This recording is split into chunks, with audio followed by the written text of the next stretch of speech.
All right, so I'm going to try and break down a couple rounds here from Big versus Virtus Pro. Um, Particularly, I wanted to look at round number 20. However, round number 19 is also relevant, of course. At any point, you need to be looking at the context of a situation, what the T side and CT side are expecting in a certain scenario, versus what they actually do, because obviously they're going to be playing mostly against what they're expecting and then adjusting in the middle of the round. So we've got Big on their first gun round and Virtus Pro on the bonus round.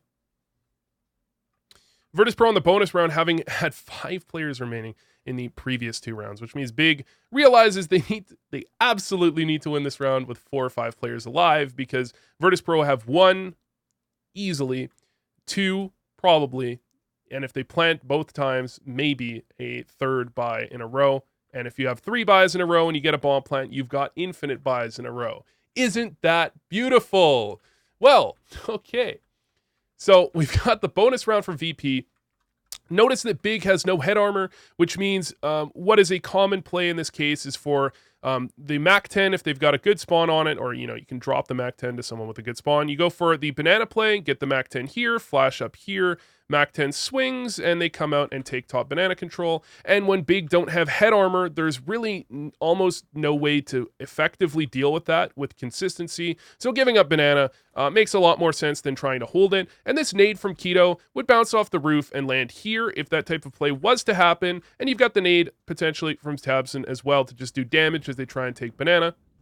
At the same time, Virtus Pro is taking alt mid control, and Searson goes for the alt mid peak, which is a little bit risky, but at this point, the way teams are playing this map early on in the round, it's not all that much of a risk. It's kind of a much more rare circumstance for him to actually get punished for that with a swing at bottom middle.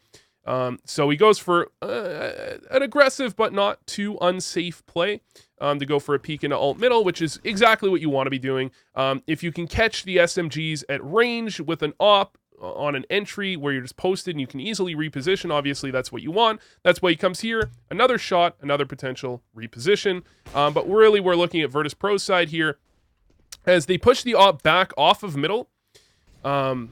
And they immediately head back with 4 players over to banana side. Now, they have more than enough utility to go for an execute here, where you really need 2 Molotovs and 3 smokes is what you need generally for an execute. The third smoke, of course, other than spools and CT, is the smoke to smoke off the molly, right? So you want 3 smokes and 2 mollies, and that's essentially exactly what they've got here. But what's actually interesting is not the play that they might go for with an execute, and of course, the fact that they're sending 4 players back to clear top banana.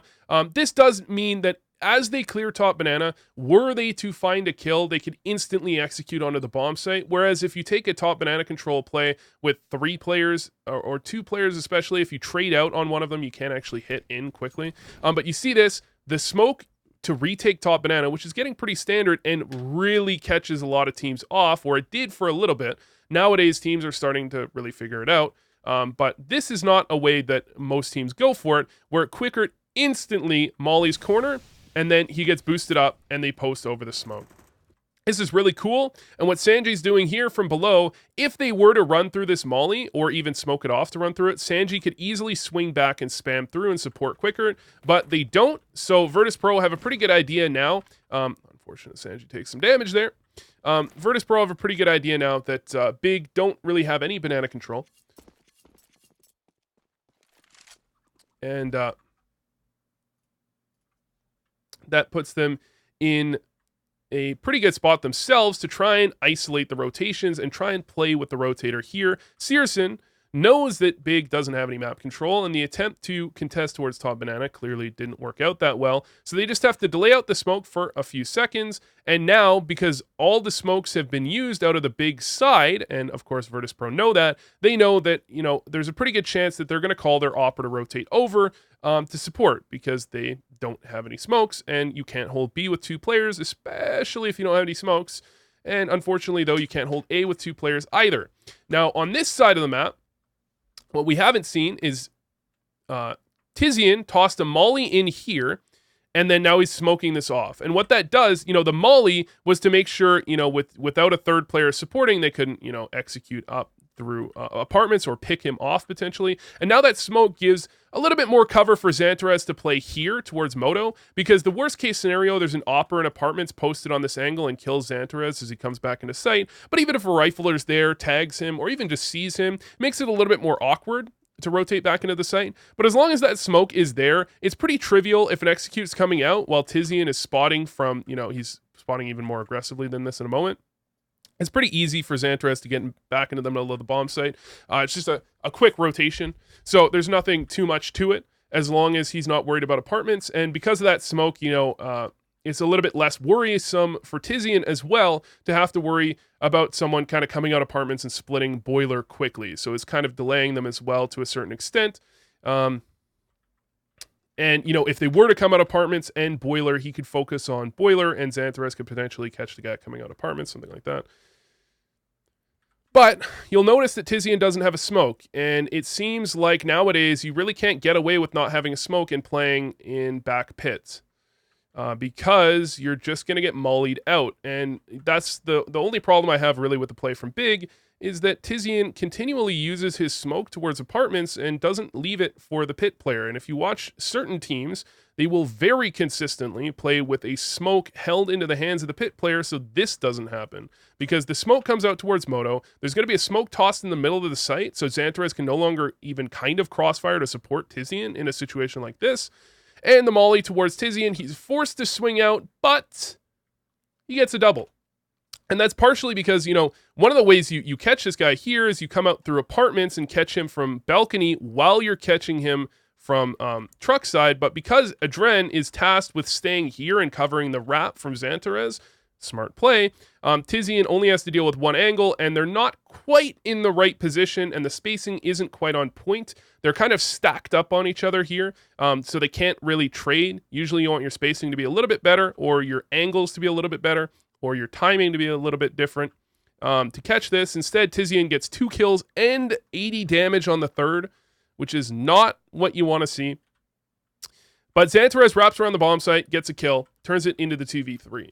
And, this round's going to play out. It's not too interesting at the end here. But what's interesting is, what does Virtus Pro know here? They know that there's an op in the hands of Big. They're going to know that Big won with 2 players remaining, which means they should have 1 SMG into the following round because the 2 surviving players drop guns. And then what do you know? 1 player is the odd man out, right? So they're going to have 1 likely MP9 because the gun is busted in the hands.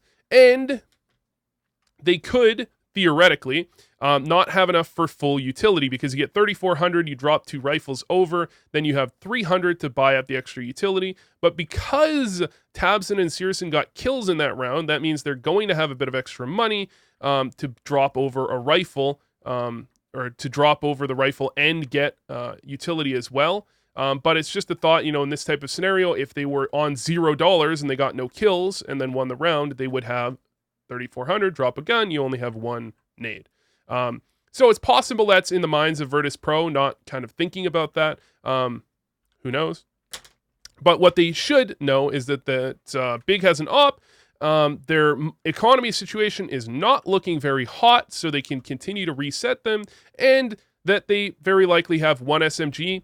And again, their utility might not be perfect, and you can see here it's not perfect.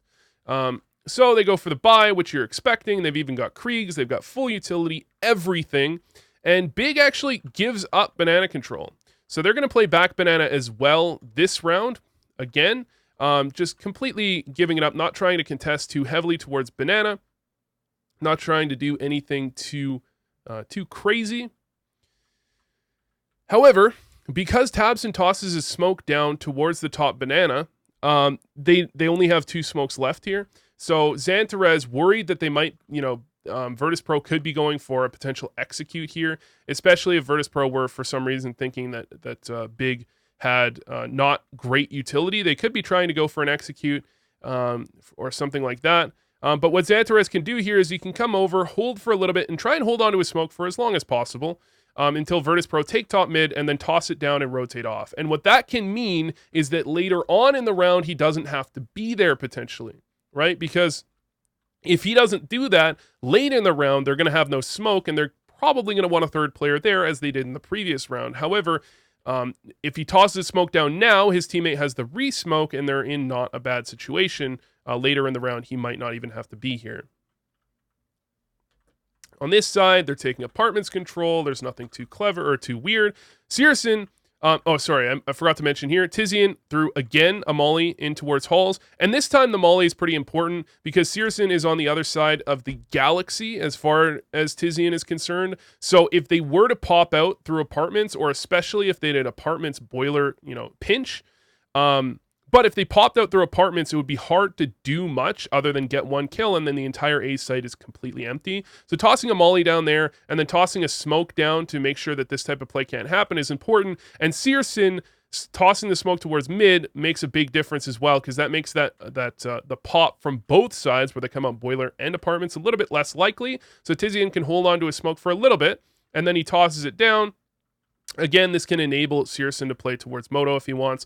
But what is notable here that could be affected by the previous round is Tizian knows that he can't play in Big Pit, which he probably should have known last round. But also, because of that mid-site smoke, if it is smoked off here, there's no way for him to be supported on Balcony, which makes Balcony an awkward angle to play as well.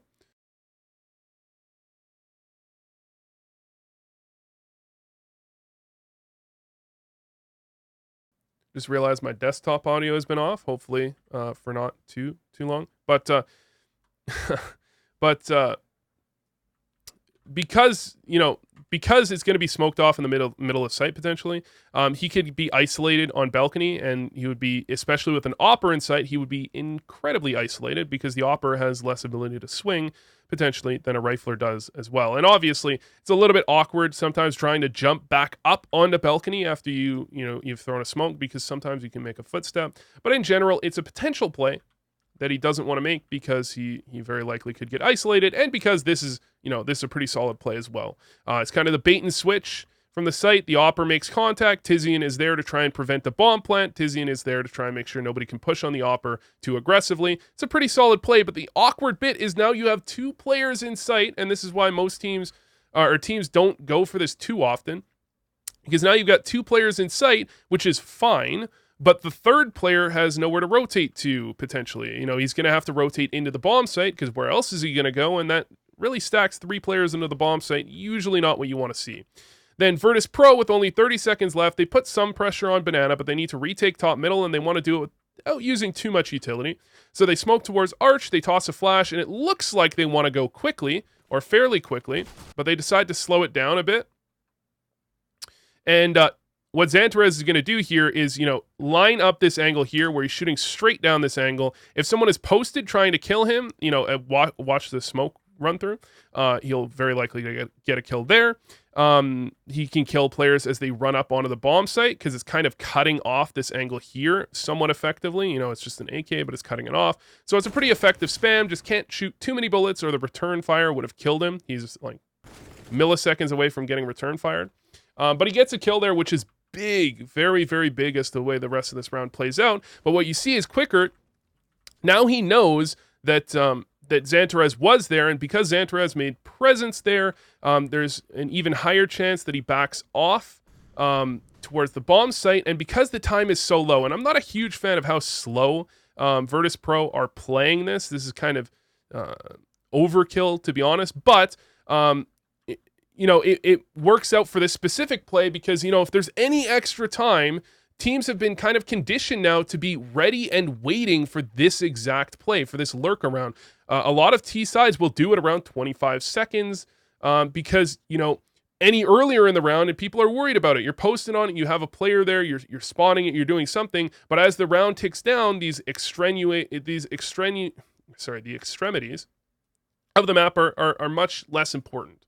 Right, so they back off from Arch, and instead play the players in the bomb site. Again, tripling bomb site is very awkward, and very key moment in this round is the fact that Quickert does not reload. He has 5 bullets and he doesn't reload. Another very key point of this round, Tabson was here, and as soon as that mid play was made, Tabson started rotating, and it's a long ass rotate. but he began rotating as soon as that mid play happened. But they leave Keto because the mid play suggests they're almost certainly going A. However, they had 22 or so seconds at the time. They could have run right back to A as quick or B as quickly as possible and got there just in time, right? So they leave Keto there just to make sure. But Tabson begins to rotate because they're most likely hitting A. Right? And now Quickert is going to be the guy lurking around. The smoke into the middle of the bomb site makes this a little bit awkward. However, there's a gap in the smoke, which gives Xantarez kind of a play to make here to try and spot through under the smoke. Searson playing a spot, trying to spot through under it. And Tizian trying to dodge flashes and playing this angle here. And he can spam down the bomb planter. And that's why you're going to see Adren, he's running in, clearing the bomb site, and he's going to plant to the side of the bomb site here, making sure to play safe. And Sanji needs to cover, right? And you can't necessarily cover without swinging pretty wide, going for a kill. But Searson obviously is expecting that because where else is he going to be? He peeks out, gets the kill. And now it's Quickert's time to shine, except he has 5 bullets and he gets 1 of 3 kills. And now it's very awkward for Virtus Pro because now, Adren, he tried to spot out, but he didn't, Xantarez was over here at the time, so he got to here and he was like, okay, let's go graveyard. But now it's awkward because Big kind of know where all 3 members are, in that at least they can kind of know where they're not, which is they're not in pit, they're not in apartments, they're not in the bomb site, which means they're graveyard basically, or truck side. And, you can't hold a 3v4 rather, when you don't have bomb site control or pit control. This is not going to work.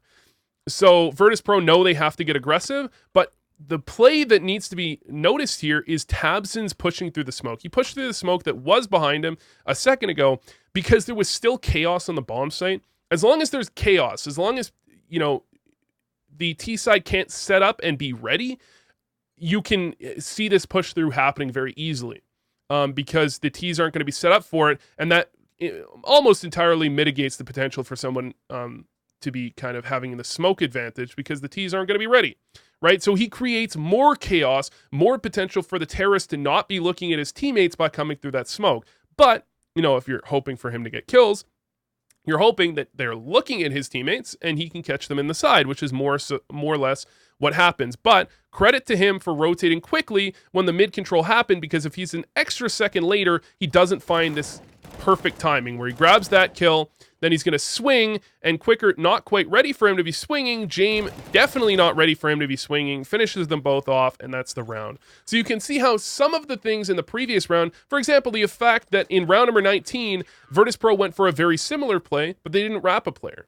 And, that time around, if they had wrapped a player, it might have looked a little bit different because a player from the B rotate was there a little earlier to try and deal with that. However, this time around, they didn't wrap a player, or they did wrap a player, and they also put less pressure on towards Banana, which could potentially have had the effect of, or very possibly had the effect of, not having Big tripled on Banana, because they put much less pressure there.